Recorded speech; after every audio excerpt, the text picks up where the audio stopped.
The Fables of Aesop. In Part 3 of Aesop's Fables, we'll be reading again from the 1909 edition from Hodder and Stoughton, published in London. And in this collection, we'll be reading all the stories between the pomegranate, apple tree, and bramble to the ass and his master. Aesop's Fables. The pomegranate, apple tree, and bramble.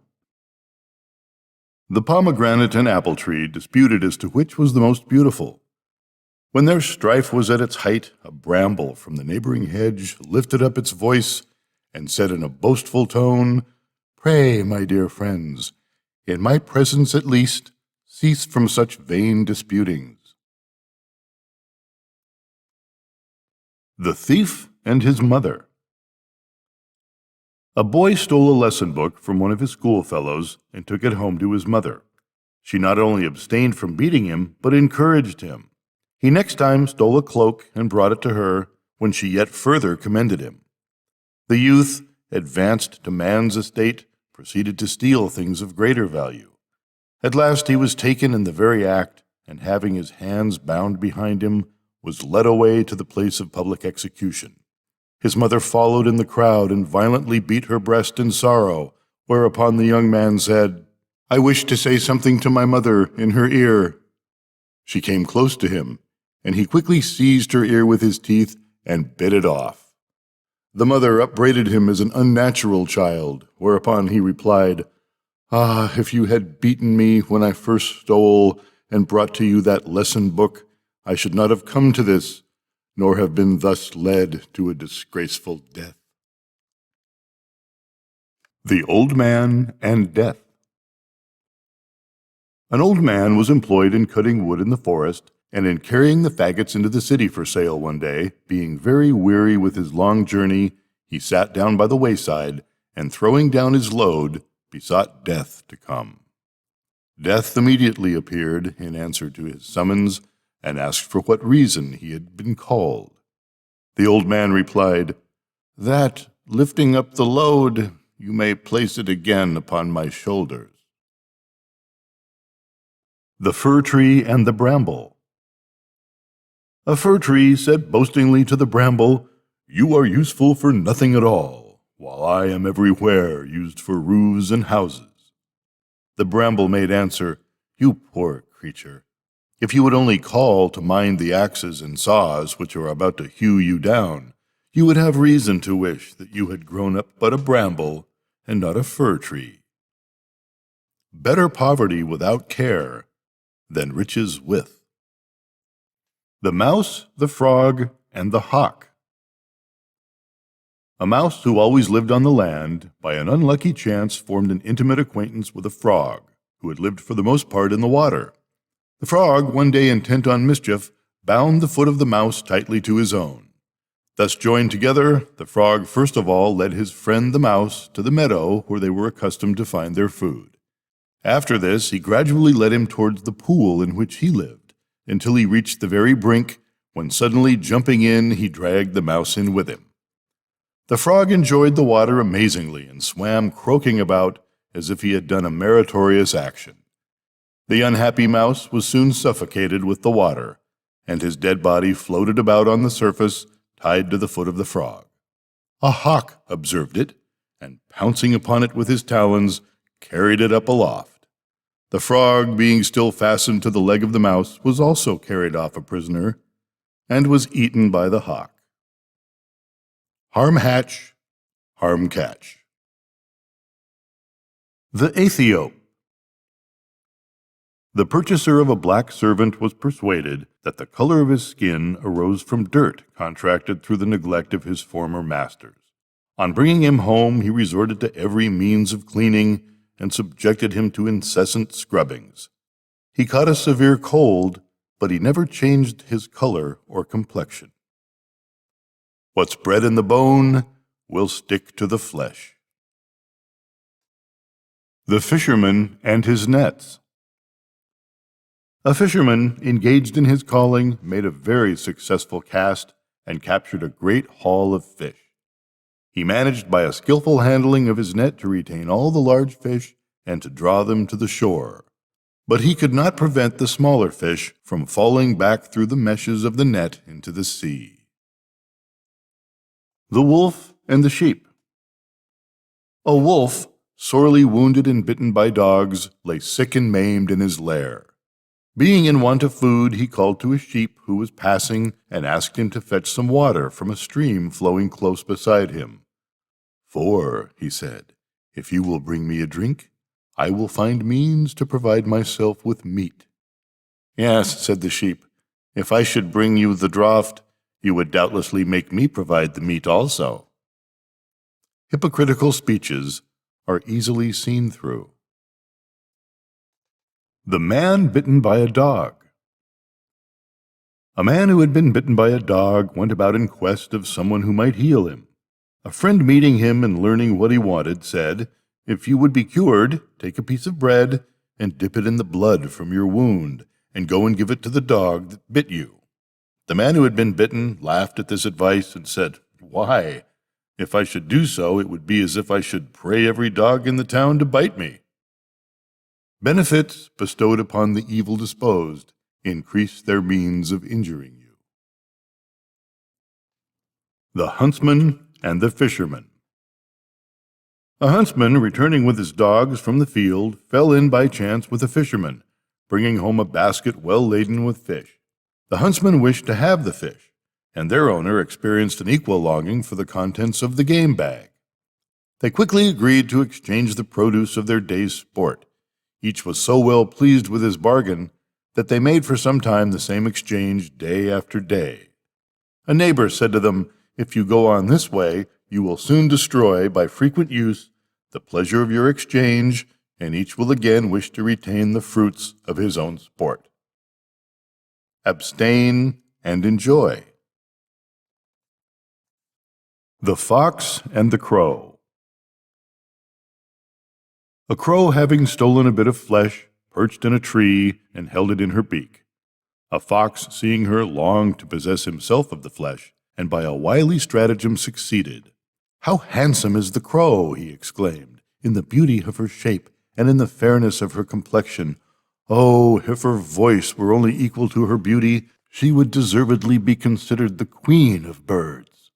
This he said deceitfully, but the crow, anxious to refute the reflection cast upon her voice, set up a loud caw and dropped the flesh. The fox quickly picked it up and thus addressed the crow, "My good crow, your voice is right enough, but your wit is wanting." The Grasshopper and the Owl. An owl, accustomed to feed at night and to sleep during the day, was greatly disturbed by the noise of a grasshopper, and earnestly besought her to leave off chirping. The grasshopper refused to desist, and chirped louder and louder the more the owl entreated. The owl, when she saw that she could get no redress and that her words were despised, attacked the chatterer by a stratagem. "Since I cannot sleep," she said, "on account of your song, which, believe me, is sweet as the lyre of Apollo, I shall indulge myself in drinking some nectar which Pallas lately gave me. If you do not dislike it, come to me, and we will drink it together." The grasshopper, who was at once thirsty and pleased with the praise of her voice, eagerly flew up. The owl, coming forth from her hollow, seized her and put her to death. The Old Woman and the Wine Jar. An old woman found an empty jar which had lately been full of prime old wine, and which still retained the fragrant smell of its former contents. She greedily placed it several times to her nose, and drawing it backwards and forwards, said, "Oh, most delicious! How nice must the wine itself have been, when it leaves behind in the very vessel which contained it so sweet a perfume." The memory of a good deed lives. The Widow and the Sheep. A certain poor widow had one solitary sheep.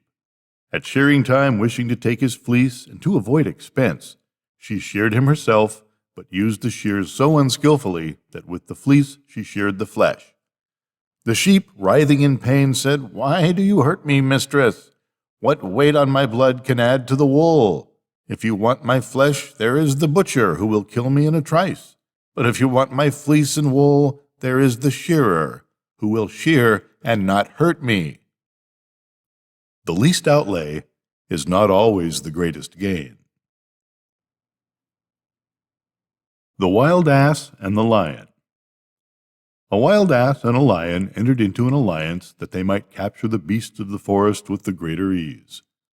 The lion agreed to assist the wild ass with his strength, while the wild ass gave the lion the benefit of his greater speed. When they had taken as many beasts as their necessities required, the lion undertook to distribute the prey, and for this purpose divided it into 3 shares. "I will take the first share," he said, "because I am king, and the second share as a partner with you in the chase. And the third share, believe me, will be a source of great evil to you, unless you willingly resign it to me and set off as fast as you can." Might makes right. The Stag in the Ox Stall. A stag, hardly pressed by the hounds and blind through fear to the danger he was running into, took shelter in a farmyard and hid himself in a shed among the oxen. An ox gave him this friendly warning: "O unhappy creature, why should you thus of your own accord incur destruction and trust yourself in the house of your enemy?" The stag replied, "Do you only suffer me, friend, to stay where I am, and I will undertake to find some favorable opportunity of effecting my escape." At the approach of evening, the herdsman came to feed his cattle, but did not see the stag, and even the farm bailiff with several laborers passed through the shed and failed to notice him. The stag, congratulating himself on his safety, began to express his sincere thanks to the oxen who had kindly afforded him help in the hour of need. One of them again answered him, "We indeed wish you well, but the danger is not over. There is one other yet to pass through the shed, who has as it were 100 eyes, and until he is come and gone, your life is still in peril." At that moment the master himself entered, and having had to complain that his oxen had not been properly fed, he went up to their racks and cried out, "Why is there such a scarcity of fodder? There is not half enough straw for them to lie on. Those lazy fellows have not even swept the cobwebs away." While he thus examined everything in turn, he spied the tips of the antlers of the stag peeping out of the straw. Then summoning his laborers, he ordered that the stag should be seized and killed. The Farmer and the Cranes. Some cranes made their feeding grounds on the same plowlands newly sown with wheat. For a long time the farmer, brandishing an empty sling, chased them away by the terror he inspired, but when the birds found that the sling was only a swing in the air, they ceased to take any notice of it and would not move. The farmer, on seeing this, charged his sling with stones and killed a great number. They at once forsook his plowlands and cried to each other, "It is time for us to be off to Lilliput, for this man is no longer content to scare us, but begins to show us in earnest what he can do."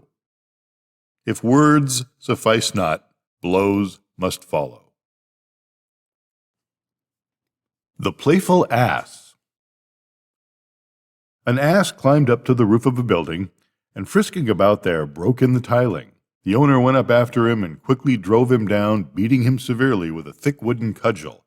The ass said, "Why, I saw the monkey do this very thing yesterday, and you all laughed heartily, as if it afforded you very great amusement."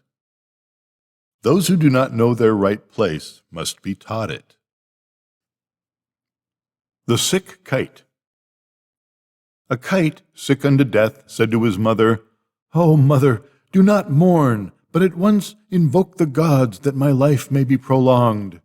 She replied, "Alas, my son, which of the gods do you think will pity you? Is there one whom you had not outraged by filching from their very altars a part of the sacrifice offered up to them?" We must make friends in prosperity if we would have their help in adversity. The Lion and the Dolphin. A lion roaming by the seashore saw a dolphin lift up its head out of the waves and asked him to contract an alliance with him, saying that of all the animals they ought to be the best friends, since one was king of beasts on the earth and the other was the sovereign ruler of all the inhabitants of the ocean. The dolphin gladly consented to this request. Not long afterwards, the lion had a combat with a wild bull and called on the dolphin to help him. The dolphin, though quite willing to give him assistance, was unable to do so, as he could not by any means reach the land. The lion abused him as a traitor. The dolphin replied, "Nay, my friend, blame not me, but nature, which, while giving me the sovereignty of the sea, has quite denied me the power of living upon the land." The Lion and the Boar. On a summer day, when the great heat induced a general thirst, a lion and a boar came at the same moment to a small well to drink. They fiercely disputed which of them should drink first, and were soon engaged in the agonies of a mortal combat. On their stopping on a sudden to take breath for the fiercer renewal of the strife, they saw some vultures waiting in the distance to feast on the one which should fall first. They at once made up their quarrel, saying, "It is better for us to make friends than to become the food of crows or vultures." The One-Eyed Doe. A doe, blind of an eye, was accustomed to graze as near to the edge of the cliff as she possibly could, in the hope of securing her greater safety. She turned her sound eye toward the land, that she might get the earliest tidings of the approach of hunter or hound, and her injured eye towards the sea, from whence she entertained no anticipation of danger. Some boatmen sailing by saw her, and taking a successful aim, mortally wounded her. Yielding up her breath, she gasped forth this lament: "O wretched creature that I am, to take such precautions against the land, and after all to find this seashore, to which I had come for safety, so much more perilous." The Shepherd and the Sea. A shepherd, keeping watch over his sheep near the shore, saw the sea very calm and smooth, and longed to make a voyage with a view to traffic. He sold all his flock and invested it in a cargo of dates and set sail. But a very great tempest coming on, and the ship being in danger of sinking, he threw all his merchandise overboard and hardly escaped with his life in the empty ship. Not long afterwards, on someone passing by, and observing the unruffled calm of the sea, he interrupted him and said, "Belike it is again in want of dates, and therefore looks quiet." The Ass, the Cock, and the Lion. An ass and a cock were in a straw yard together when a lion, desperate from hunger, approached the spot.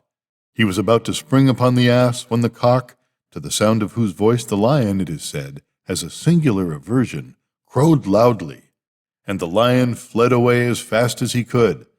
The ass, observing the trepidation at the mere crowing of a cock, summoned courage to attack him and galloped after him for that purpose. He had run no long distance when the lion, turning about, seized him and tore him to pieces.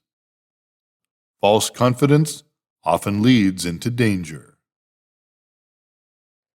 The Milkwoman and Her Pail. A farmer's daughter was carrying her pail of milk from the field to the farmhouse when she fell a musing. "The money for which this milk will be sold will buy at least 300 eggs.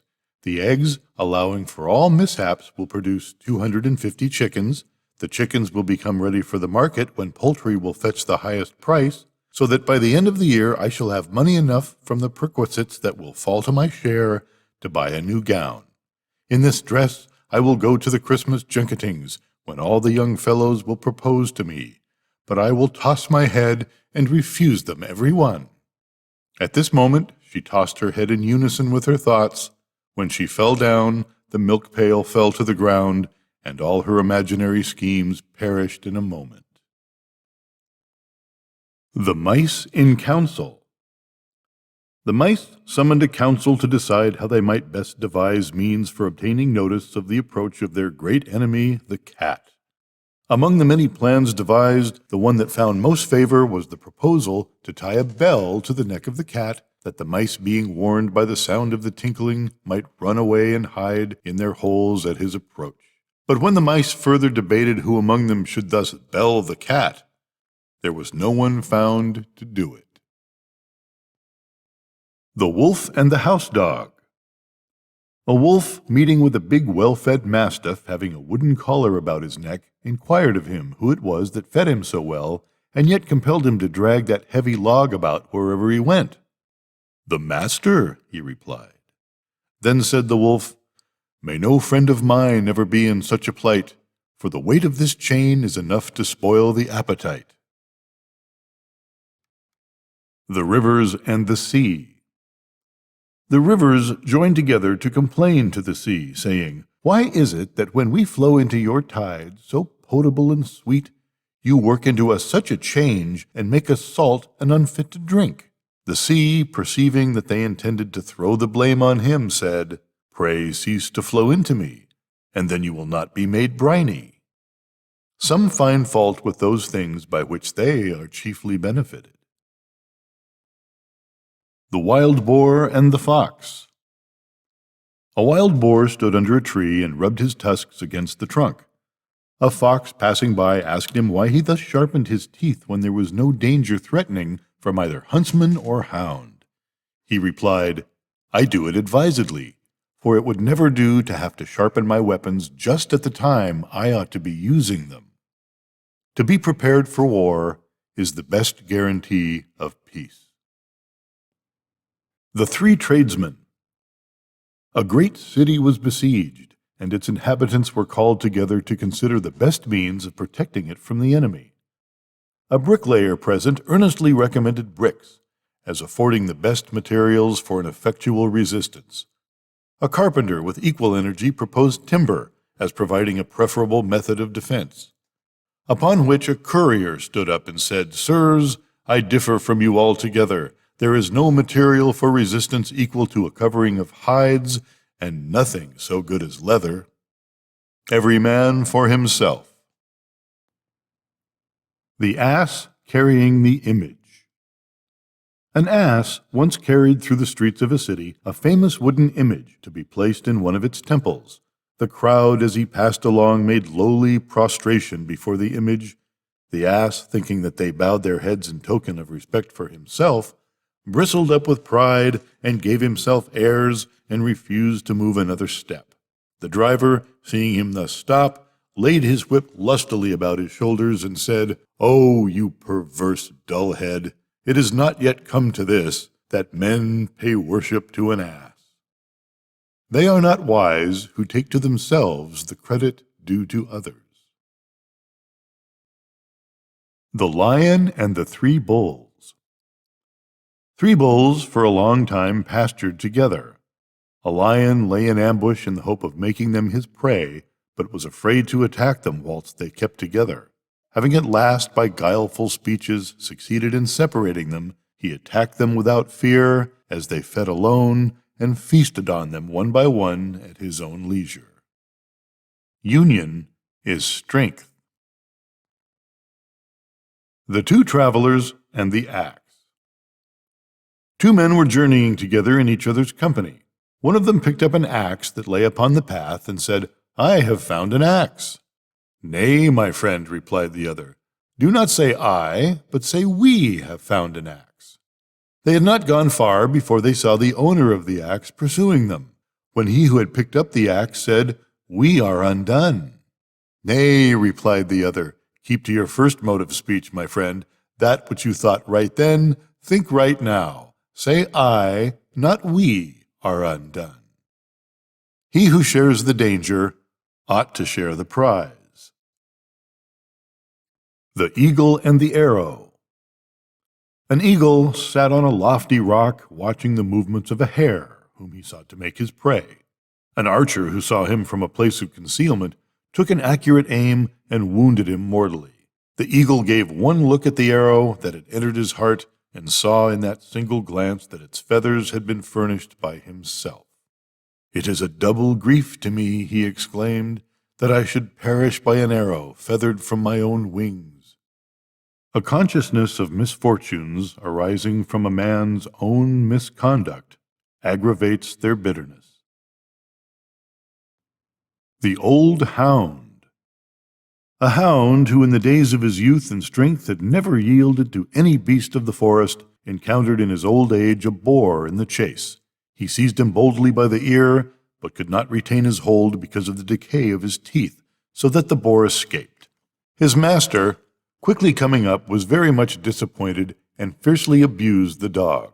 The hound looked up and said, "It was not my fault, master. My spirit was as good as ever, but I could not help mine infirmities. I rather deserve to be praised for what I have been than to be blamed for what I am." The Master and His Dogs. A certain man, detained by a storm in his country home, first of all killed his sheep and then his goats for the maintenance of his household. The storm still continuing, he was obliged to slaughter his yoke oxen for food. On seeing this, his dogs took counsel together and said, "It is time for us to be off. For if the master spare not his oxen, who work for his gain, how can we expect him to spare us?" He is not to be trusted as a friend who ill-treats his own family. The Wolf and the Shepherds. A wolf passing by saw some shepherds in a hut eating for their dinner a haunch of mutton. Approaching them, he said, "What a clamor you would raise if I were to do as you are doing." The Seaside Travelers. Some travelers, journeying along the seashore, climbed to the summit of a tall cliff, and from thence looking out over the sea, saw in the distance what they thought was a large ship, and waited in the hope of seeing it enter the harbor. But as the object on which they looked was driven by the wind nearer to the shore, they found that it could at most be a small boat and not a ship. When, however, it reached the beach, they discovered that it was only a large faggot of sticks, and one of them said to his companions, "We have waited for no purpose, for after all there is nothing to see but a faggot." Our mere anticipations of life outrun its realities. The Brazier and His Dog. A brazier had a little dog, which was a great favorite with its master and his constant companion. While he hammered away at his metals, the dog slept, but when, on the other hand, he went to dinner and began to eat, the dog woke up and wagged his tail as if he would ask for a share of his meal.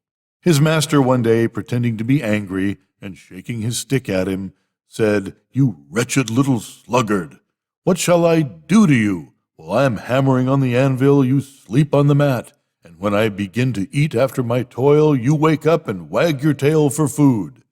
Do you not know that labor is the source of every blessing, and that none but those who work are entitled to eat?"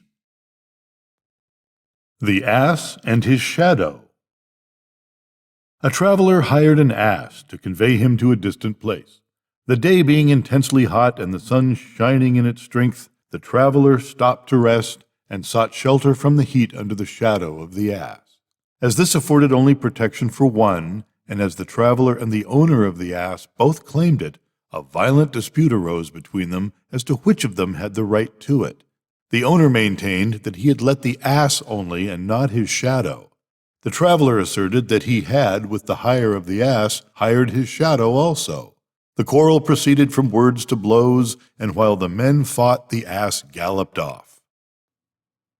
In quarreling about the shadow, we often lose the substance. The Ass and His Masters. An ass belonging to an herb seller who gave him too little food and too much work made a petition to Jupiter that he would release him from his present service and provide him with another master. Jupiter, after warning him that he would repent his request, caused him to be sold to a tile maker. Shortly afterwards, finding that he had heavier loads to carry and harder work in the brick field, he petitioned for another change of master. Jupiter, telling him that it should be the last time that he could grant his request, ordained that he should be sold to a tanner. The ass, finding that he had fallen into worse hands, and noting his master's occupation, said, groaning, "It would have been better for me to have been either starved by the one or to have been overworked by the other of my former masters than to have been bought by my present owner, who will even after I am dead tan my hide and make me useful to him." We'll have many, many more stories to tell in Part 4 of Aesop's Fables. Good night, Nora.